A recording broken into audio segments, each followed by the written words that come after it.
Once again, I welcome you all in my new video, and in this video we are going to talk about types of cellular respiration. Okay, let me tell you all, cellular respiration is of two types. We can say divided into two parts. First is the breathing and second is the cellular respiration. Now cellular respiration is again divided into two parts. First is the aerobic respiration, second is the anaerobic respiration. Aerobic respiration means when oxygen is present for the respiration, then this is called aerobic.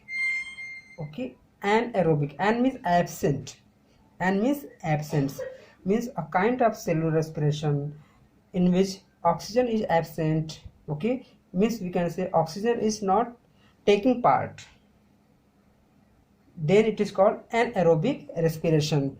Okay students, now something to be studied by us. First is the where respiration takes place in the presence of O2 is called aerobic respiration. When respiration takes place in absence of O2 is called anaerobic respiration. इसमें oxygen present है बच्चों, इसमें oxygen present नहीं है. ठीक है. Next end product, या we can say end product are CO2 and H2O. जो इसमें एंड प्रोडक्ट होता है CO2 और H2O होता है. ठीक है बच्चों. और next we can talk about end product is ethanol. End product is ethanol. Okay. Next is the more energy is released. More energy मतलब बहुत ज़्यादा एनर्जी रिलीज होती है, नियर अबाउट 36-38 ATP. इसमें क्या है, less energy is released. Okay, that is 2 ATP. That is 2 ATP. So in your syllabus there is a diagram, there is a flow chart given, and that flow chart is very important. This year also in the board examination, one question of single mark was asked. Okay, see this only. Okay, they have just given fill in the blanks here, what could be filled here, and that carries 1 mark. Okay. So see, after digestion of the food, that glucose supposed to be go into the cells, and cells having the responsibility to complete the cellular respiration. देखो cellular respiration कहो या respiration कहो, exactly it is called cellular respiration, या हम इसे केवल respiration भी कहेंगे तो भी ये सही है. Okay students. सो ग्लूकोज कितने मॉलिक्यूल का है, 6 कार्बन का. कितने मॉलिक्यूल का, 6 कार्बन का. मैं यहाँ लिख दे रहा हूँ C6H12O6. Okay, the simplest carbohydrate we can say. Okay, अब ये कहाँ जाएगा बच्चों, साइटोप्लाज्म में. मान लो ये सेल है, ये suppose this is cell, this is the nucleus, this is a mitochondria. अब ग्लूकोज क्या हुआ, अंदर चला गया. अंदर जाने पर ही इसमें क्या होगा, ग्लाइकोलिसिस. क्या होगा बच्चों, ग्लाइकोलिसिस. अब जब ग्लाइकोलिसिस होगी तो देखो लिखा ना, glycolysis in cytoplasm. In your book it is not written, but it is written in cytoplasm. So 6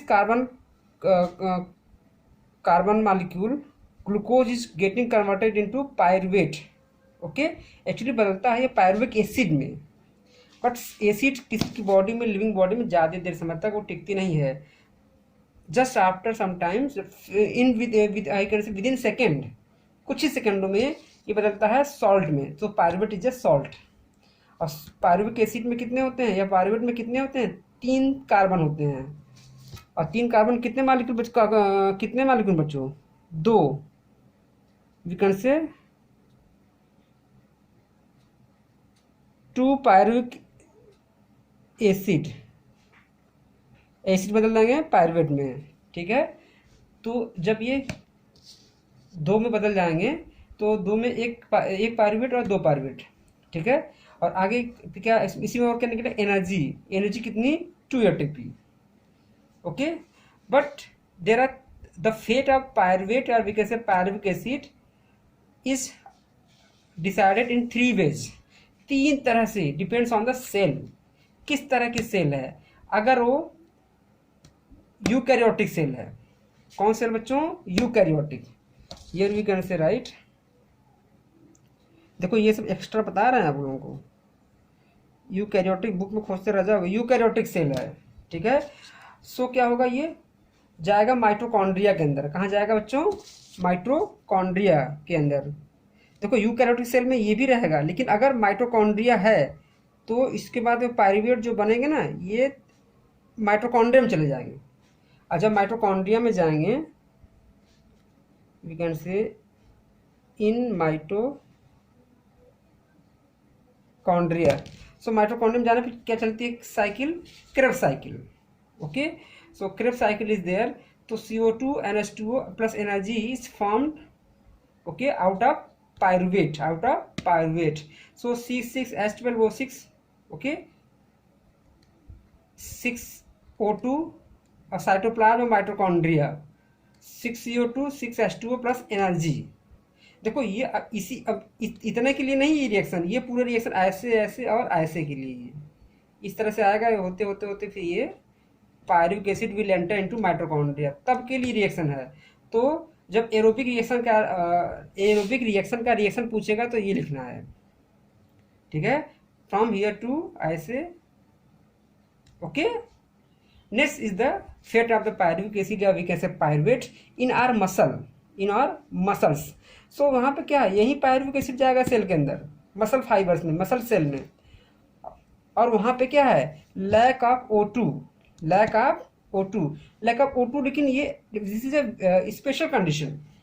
ऐसा नहीं कि हमेशा लैक रहेगा O2 का जब हम दौड़ेंगे, okay, when while running, while doing we can say very heavy exercise, तो क्या होगा? ऑक्सीजन की अमाउंट कम हो जाएगी।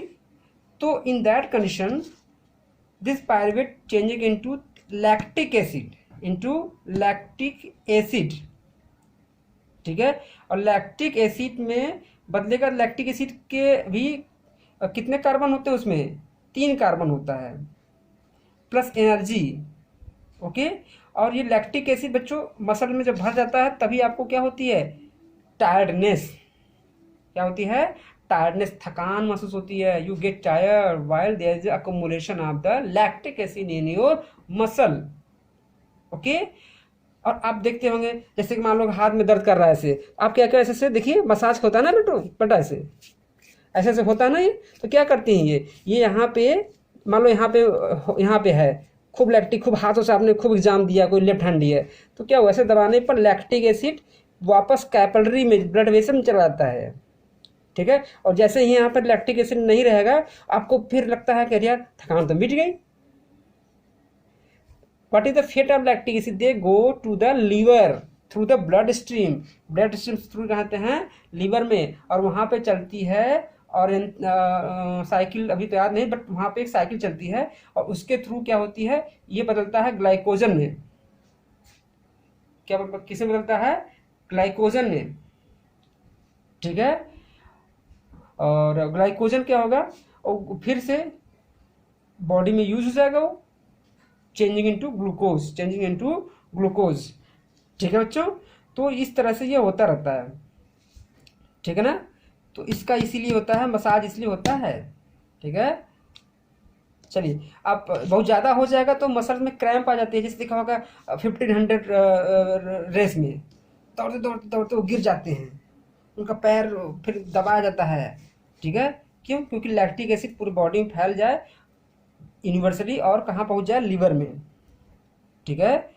नेक्स्ट इधर जब ये देखो, ये तो यूकैरियोटिक सेल की बात चली थी, ये फुल ऑक्सीजन में, ये लेस ऑक्सीजन में, लैक ऑफ O2। लेकिन क्या हो अगर सेल प्रोकैरियोटिक हो? कैसी बच्चों? प्रोकैरियोटिक। एग्जाम्पल क्या होगा? ये ईस्ट, ओके। ईस्ट का साइंटिफिक नेम क्या होता है? सैक्रोमाइसिस सिरविसी। और east is called in Hindi खमीर। जैसे देखा होगा इडली में होता है यूज, ब्रेड में होता है यूज, ठीक है, डोसा में होता है यूज, ठीक होता है बच्चों। तो ये क्या होगा? वहाँ पर ऑक्सीजन, उसके पास माइटोकॉन्ड्रिया तो है ही नहीं, it doesn't have the mitochondria. तो वहाँ पर क्या होगा? वो सीधे सीधे उसका क्या होगा? उस ग्लूकोज का या भी कैसे पायरुविक एसिड का क्या होता है? फर्मेंटेशन क्या होता है, फर्मेंटेशन। अब फर्मेंटेशन होगा तो क्या रिलीज होता है, CO2, और इसी फर्मेंटेशन के वजह से CO2 रिलीज होता है। और जो ब्रेड के जो होता है ना, ब्रेड का जो बैटर होता है, जो गाढ़ा बैटर होता है, उसको उठा देता है, इसलिए पोर बन जाते हैं बच्चों। केक में भी देखा होगा, ठीक है, और पेस्ट्री में देखा होगा, ठीक है। यही CO2 क्या करता है, उसको पफी बनाता है, ब्रेड को क्या करता है, पफी बनाता है, उठा देता है, ठीक है। और एनर्जी होगी, वही 2 ATP जो है वही बची रहेगी। इसमें भी 2 ATP, इसमें भी 2 ATP, इसमें 36 और 38 ATP, depends on the type of cell, ठीक है। सो बच्चों ये बात पूरी हो गई, and I am just setting on the page. You will make the pause the video and draw it also. Okay students, I think nothing is left. Okay students, so thanks for watching. Bye bye, take care.